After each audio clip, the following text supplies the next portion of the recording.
Так, дети, ваше домашнее задание на следующий урок – принести глину из рая и объяснить, почему она из рая. На этом урок окончен. До свидания.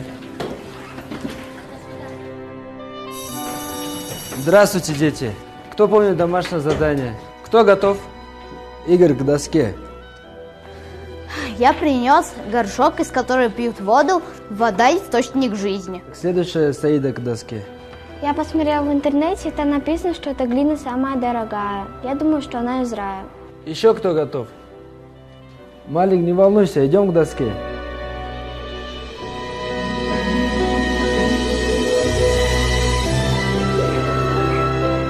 И это из рая?